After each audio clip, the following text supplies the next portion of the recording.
Hello everyone, welcome है आप सभी का आपके अपने ही चैनल तरु वाटिका में। दोस्तों, ये अच्छे से फोलिएज वाला जो प्लांट आपको स्क्रीन पर दिखाई दे रहा है, ये एग्लोनिमा की वैरायटी है और आज इसी के बारे में डिस्कशन करेंगे कि एग्लोनिमा की केयर कैसे करें ताकि ये अच्छा हरा भरा रहे आपके पास। तो इसके बारे में केयर टिप्स डिस्कस करेंगे, इसलिए वीडियो के एंड तक बने रहिएगा और वीडियो स्किप मत कीजिएगा। और एक रिक्वेस्ट है कि अगर आप बिना सब्सक्राइब करे वीडियो देखते हैं तो प्लीज़ सब्सक्राइब भी कर लें। और जैसा कि आपको दिखाई दे रहा है, ये रूम में रखा हुआ है, तो इट मीन्स ये इंडोर प्लांट है। इंडोर मीन्स मतलब बिल्कुल 100% कोई प्लांट इंडोर नहीं होता है, उसको थोड़ा बहुत ब्राइट लाइट में रखना पड़ता है हफ्ता 10 दिन के बाद। और या फिर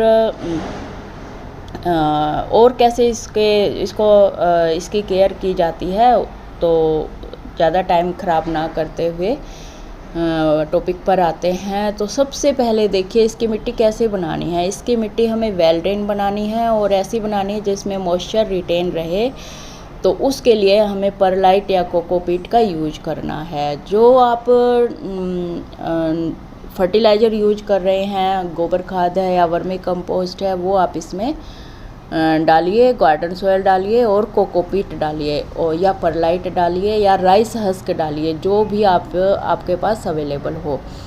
लेकिन सॉइल बनानी ऐसी है जो मॉइस्चर रिटेन करके रखे और कीचड़ नहीं होने देना है, बस मॉइस्चर रिटेन होने देना है। हर 10 दिन के बाद आप देख सकते हैं गुड़ाई करके कि इसमें मॉइस्चर है कि नहीं है, पता चल जाएगा आपको।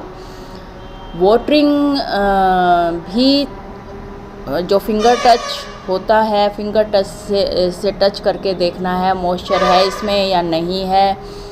बिल्कुल ड्राई हो चुका है, उसके हिसाब से आप वाटरिंग कर सकते हैं। जब आप किसी प्लांट को लेके आते हैं तो वो अपने बारे में आपको थोड़े बहुत दिन में अपने आप ही बता देता है कि उसको कब क्या चाहिए होता है। तो लोकेशन की बात करें तो लोकेशन अगर आप रूम में रख रहे हैं तो जो फ्लोरेसेंट लाइट होती है उसके नीचे भी रख सकते हैं, उससे भी प्लांट अच्छा चलता है। और अगर कमरे में थोड़ी डार्कनेस है या विंडो वगैरह इतनी बड़ी नहीं है, अदरवाइज आप विंडो के पास भी रख सकते हैं। ईस्ट डायरेक्शन होगी वहाँ पर आप रख सकते हैं विंडो के पास, ताकि उसको इनडायरेक्ट ब्राइट लाइट आपको डायरेक्ट ब्राइट लाइट मिलती रहे। बालकनी में भी ऐसी जगह रखना है जहाँ पर सुबह की धूप थोड़ी सी या फिर शाम को या बिल्कुल ही ना आती हो, कोई बात नहीं है, ब्राइट लाइट में आप रख सकते हैं। और क्योंकि जो सुबह की 1-2 घंटे की धूप होती है वो ज़्यादा तेज़ नहीं होती है, ठंडी धूप होती है, उससे इतना कोई ख़ास फ़र्क नहीं पड़ता प्लांट पर। बस उनकी नीड पूरी हो जाती है फोटोसिंथेसिस प्रोसेस से फूड वगैरह की। और इसके अलावा हाँ, इसमें जैसे सभी की प्रॉब्लम होती है कि प्लांट के पत्ते पीले होकर गिरने लगे, एक ब्राउन होकर भी पत्ते गिरते हैं। तो उसमें क्या फ़र्क है कि इस चीज़ की कमी होती है जो हमें देखिए। एक तो अगर पत्ते पीले होकर गिर रहे हैं तो वो वाटरिंग के कारण गिर रहे हैं, आपका वाटरिंग सफिशेंट नहीं हो रहा है या फिर धूप की वजह से गिर रहे हैं। आपने ऐसी जगह प्लांट को रखा है जहाँ पर डायरेक्ट सनलाइट पत्तों के ऊपर गिर रही है, तो पत्ते पीले होकर गिरना शुरू हो जाते हैं। और पत्ते जो भूरे होकर गिरते हैं तो इट मीन्स आपने प्लांट को ऐसी जगह रखा है जहाँ पर ठंडक ज़्यादा है। जैसे अब आजकल का मौसम है ठंडा, एटमॉस्फेयर वेदर ठंडा है, तो ऐसी जगह पर ना रखें जहाँ पर ठंडक ज़्यादा हो।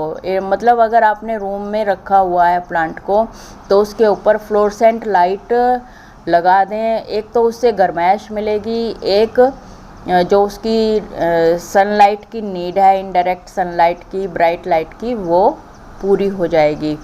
तो दोनों काम पूरे हो जाते हैं। तो इस तरह से ये ध्यान रखें कि अगर आपका प्लांट का पत्ता पीला होकर गिर रहा है तो हमें किस चीज़ की कमी वो इंडिकेशन कर रहा है। और अगर ब्राउन होकर गिर रहा है, क्रिस्पी सा होकर गिर रहा है, तो किस चीज़ का इंडिकेशन दे रहा है।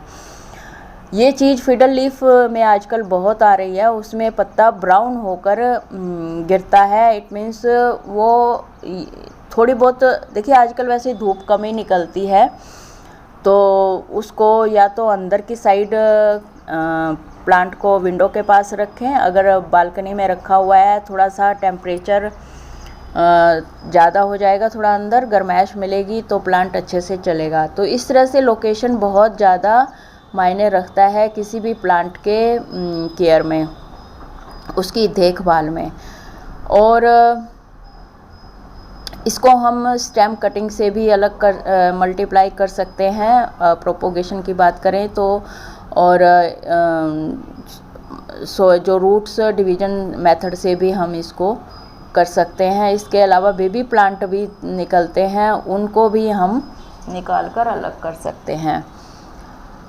तो ये तो हुआ प्रोपोगेशन की बात। फर्टिलाइज़र, इसमें नाइट्रोजन रिच फर्टिलाइज़र सही रहता है, क्योंकि फ्लावरिंग प्लांट तो है नहीं है ये एग्लोनिमा, तो इसमें अगर नाइट्रोजन रिच फर्टिलाइज़र होगा तो सही रहेगा। आप जब इसकी रिपोर्टिंग करते हैं तब आप डाल सकते हैं। और साल में 2 बार तो डलते ही है फर्टिलाइज़र, हैवी फर्टिलाइज़र। और इसके अलावा अगर आप चाहें तो कुछ भी इसमें, जैसे बनाना पील फर्टिलाइज़र हो गया, ऑर्गेनिक लिक्विड फर्टिलाइज़र, या फिर गोबर खाद का लिक्विड फर्टिलाइज़र बनाकर डाल सकते हैं। तो इस तरह से जो प्लांट्स की न्यूट्रिएंट्स की जो कमी होती है वो पूरा हो जाएगी, और पत्तों पर लश ग्रीन और जो वेरिगेशन है वो बना रहेगा। तो ये देखिए, ये आपको जैसे पता चल रहा है, ये लोकेशन से रूम के अंदर रखा हुआ है, लेकिन ब्राइट लाइट बहुत अच्छी है यहाँ पर, इसलिए ये प्लांट इतना हेल्दी है। तो इस तरह से लोकेशन का भी आप ध्यान रख सकते हैं, वाटरिंग का और सोयल का। मैंने बताया वेल ड्रेन होनी चाहिए और मॉइस्चर रिटेन होना चाहिए उसमें, तभी आपका प्लांट ग्रो करेगा। तो ये तो थे बहुत इम्पोर्टेंट फैक्टर्स जो एग्लोनिमा की केयर के लिए बहुत ज़रूरी हैं, और उसको आप अच्छी खुशी से ग्रोथ उसकी आप देख सकते हैं, ग्रो होता देख सकते हैं, इन चीज़ों का अगर आप ध्यान रखेंगे तो। और पत्ते पीले होने की और ब्राउन होने की प्रॉब्लम भी आपकी सॉल्व हो जाएगी अगर है तो किसी के प्लांट में, तो इस चीज़ का भी आप ध्यान रख सकते हैं। और मेरे ख्याल से मैंने सारे इम्पोर्टेंट फैक्टर्स डिस्कस कर लिए हैं। अगर आपकी कोई क्वेरी है तो आप कमेंट बॉक्स में जाकर पूछ सकते हैं, मैं भरपूर कोशिश करूँगी जवाब देने का। तो ये देखिए, ये ये घर में इंडोर पार्टी वार्टी के टाइम अगर आप अंदर रखना चाहते हैं तो 1-2 दिन रख सकते हैं, लेकिन उसके बाद बाहर बालकनी में रखना भी बहुत ज़रूरी है 2-4 दिन के लिए, ताकि इसका जो फोटोसिंथेसिस प्रोसेस होता है वो अच्छे से हो जाए। और कोई दिक्कत नहीं है, अगर रूम में रख रहे हैं तो फ्लोरेसेंट लाइट के नीचे भी रख सकते हैं, उससे भी इसकी रिक्वायरमेंट पूरी हो सकती है।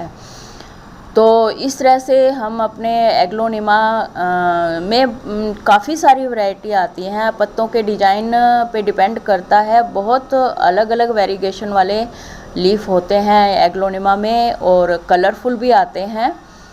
तो इस तरह से अगर हम डेकोरेशन में, होम डेकोरेशन में इसका प्लांट का यूज करें तो बहुत अच्छा लगता है। और हाँ, एक और इम्पोर्टेंट बात, ये ऑक्सीजन गिविंग प्लांट है, ऑक्सीजन भरपूर मात्रा में देता है, ना केवल दिन में, रात को भी ये बहुत ऑक्सीजन देता है। तो इस तरह से भी ये बहुत लाभदायक प्लांट है।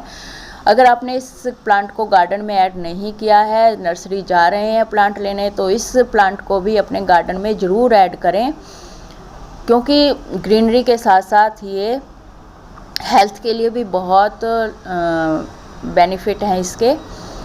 तो इसी के साथ ही वीडियो का एंड करते हैं। आई होप आपको ये वीडियो अच्छी लगी होगी। अगर थोड़ा सा भी कुछ वीडियो में अच्छा लगा है तो आप प्लीज़ चैनल को सब्सक्राइब करके जाएं, ताकि ऐसे ही नॉलेजेबल वीडियो आपके पास टाइम टू टाइम पहुंचती रहे। इसी के साथ वीडियो का एंड करते हैं। Bye bye, take care.